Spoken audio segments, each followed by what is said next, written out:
What is up, everybody? It's LP, and welcome to the show. Where we're headed, nobody knows, but whatever the cost, let's get lost, baby. So today I'm going to be talking about what made me buy a Harley Davidson. Now, in another video, I'll explain what got me into riding, but for right now, we'll just stick to what made me want to buy a Harley.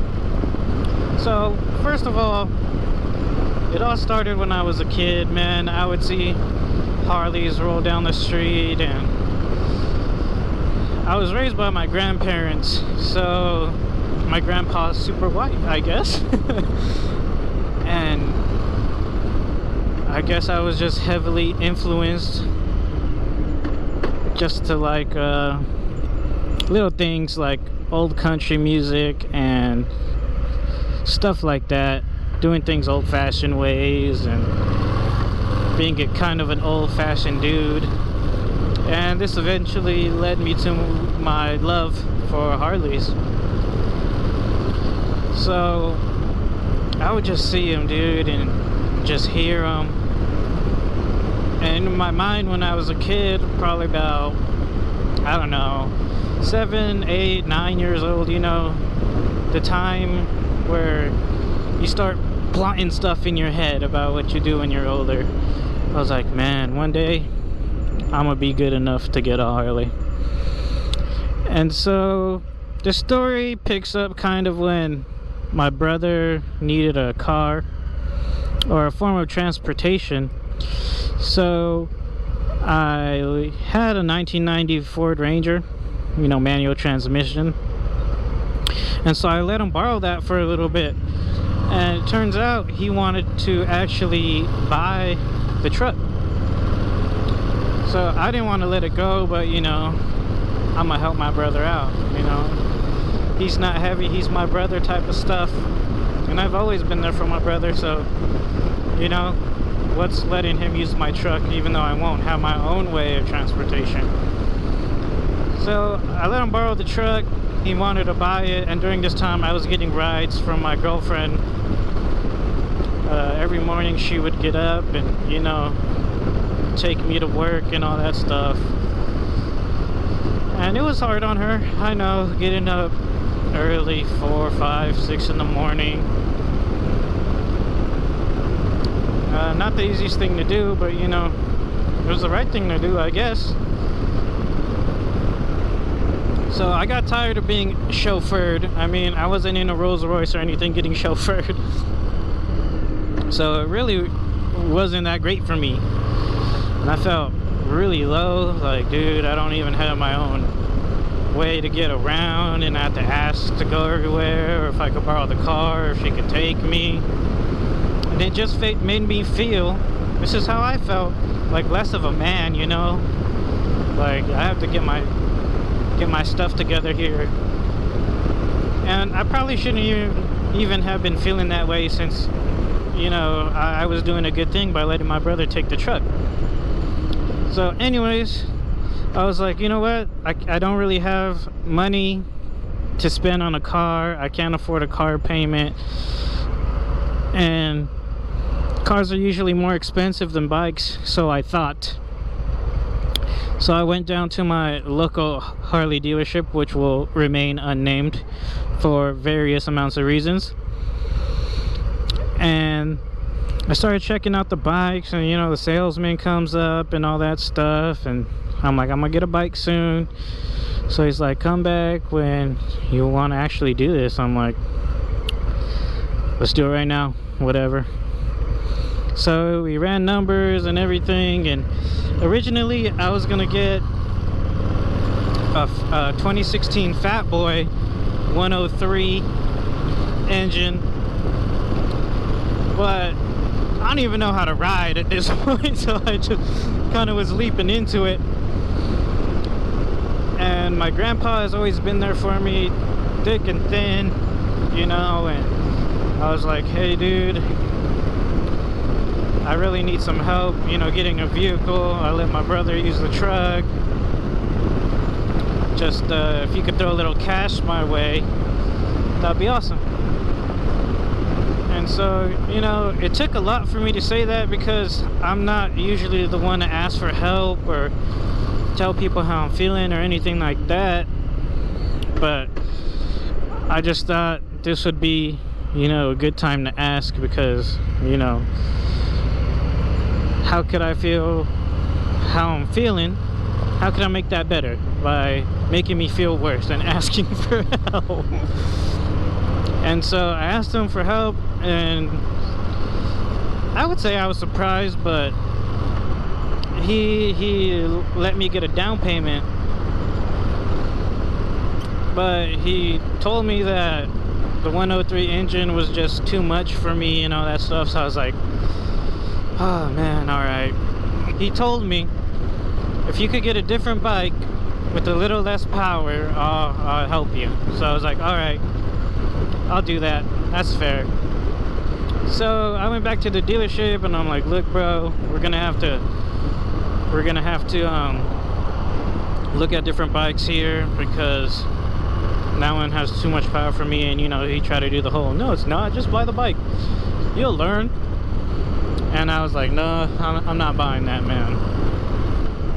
So we're looking at bikes, and then he showed me the Sporties, and my brother was trying to teach me on his, I think it was a 2001 maybe, Yamaha V-Star.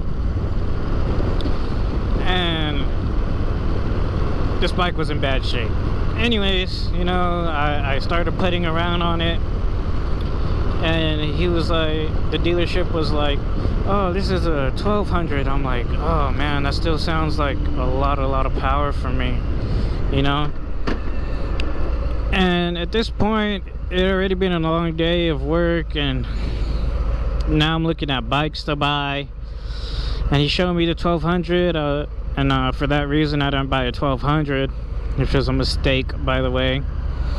And the salesman kind of pressured me like he was done with me. He didn't want to talk to me anymore. He was throwing a little attitude at me. So I was just like, whatever, I'll take this one. And I just pointed at an 883, and that's what I got, an 883 in River Rock Green.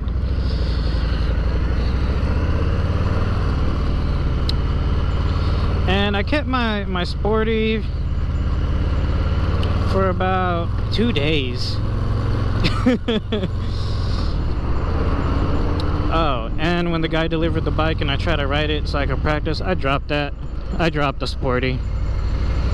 I straight up went over a little bump, and a car was coming, and I got freaked out over a speed bump, and I got freaked out, and the bike just went bloop. It landed on top of me.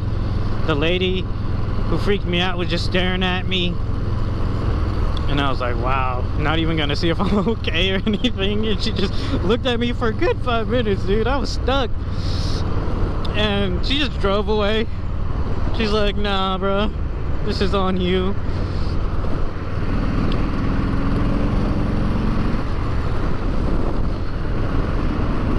And I was like, ah, whatever.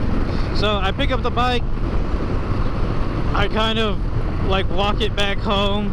You know, when you're duck walking the bike, when you're just sitting on it, you just friction zoning it, doing a walk of shame. That's what I did. Besides the point, that was just like a little funny story. But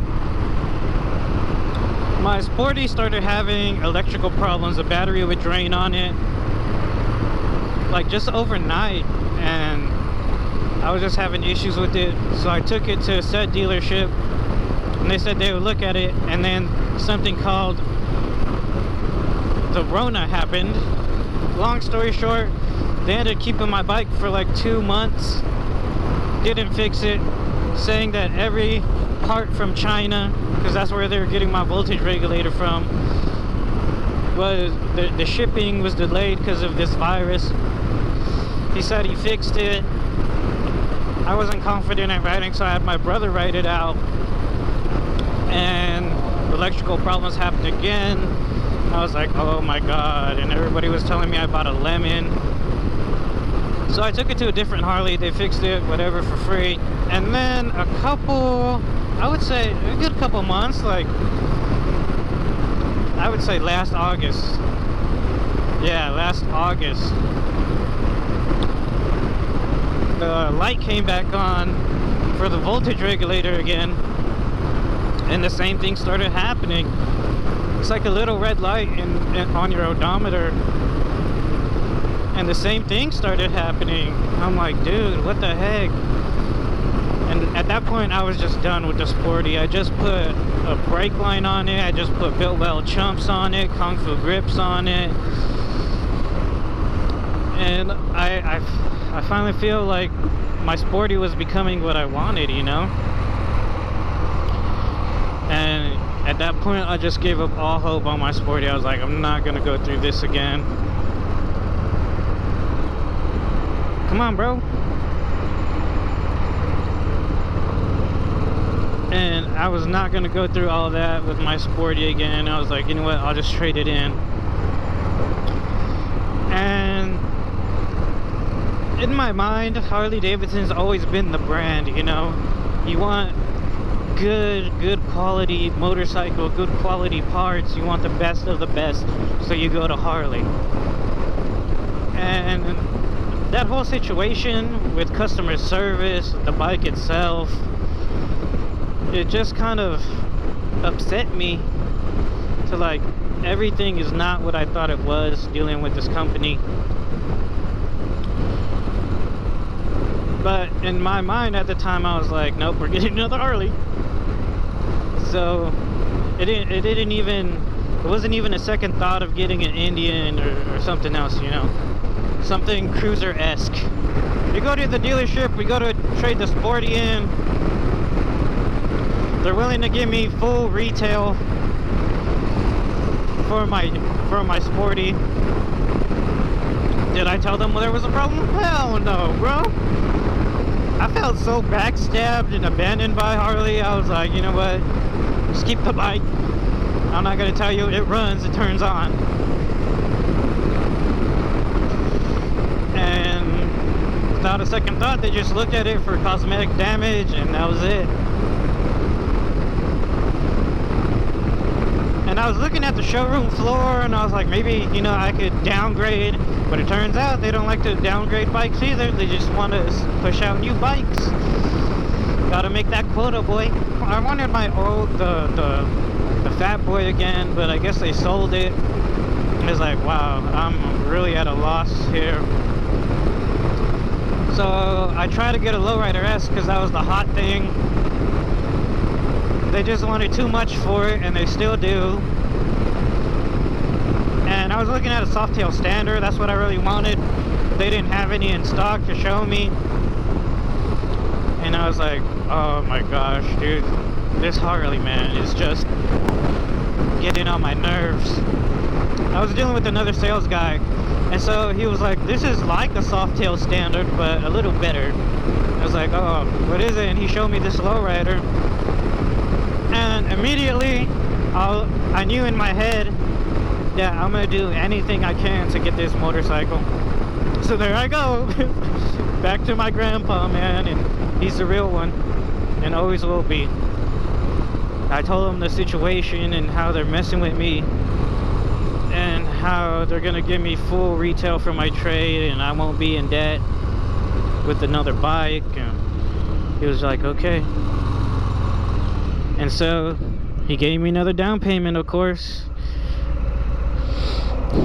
and I got this Lowrider. And so far so good with the Lowrider, but the only thing that was bad, one day it just started not shifting. In the morning it was fine, but then after work, when I went to go ride it home, it just wouldn't shift anymore. It just kind of fell limp. I don't know if you guys experienced it or not. So I didn't do the 1K on here, so Harley voided my warranty, of course, and they wanted like $190 to look at it. And I was like, oh man. So I found this guy up in Alpine. If you guys are ever in Alpine, it's called the Biker Shack. And the mechanic there is A1. He knows what he's talking about. No bull whatsoever, just straight up facts. Old school biker. And so I was like, you know what, let's just go take it there. And turns out that my shift linkage was all stuck together, because there's like 2 bearings in the shift linkage and they were just stuck. So he took off my shift linkage and lubed up the bearings and broke them free. I guess it's from salt water, I don't know. I live by the beach, so that may be what caused it. So he broke it out for free and he lubed it up.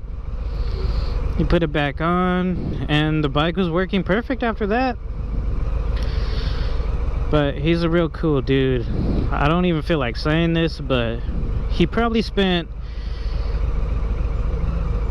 I don't know, we were just talking and shooting the shit and talking about bikes and all that for a good 45 minutes, and he didn't charge me a single dime. And after that, I wish I had money to tip him though, you know, give him something in return. I don't really like taking nothing for free. But he did all that for nothing, man. And I was like, this is my mechanic from now on. No matter if I have to drag the bike over there, wheel it over there, carry it over there, this will always be my mechanic. And I've done business with him recently, and still he's A1. He doesn't overcharge, he doesn't undercharge either. He's a overall good solid dude. But yeah, and I just love them Harleys, man. But right now them Indians are looking pretty fine.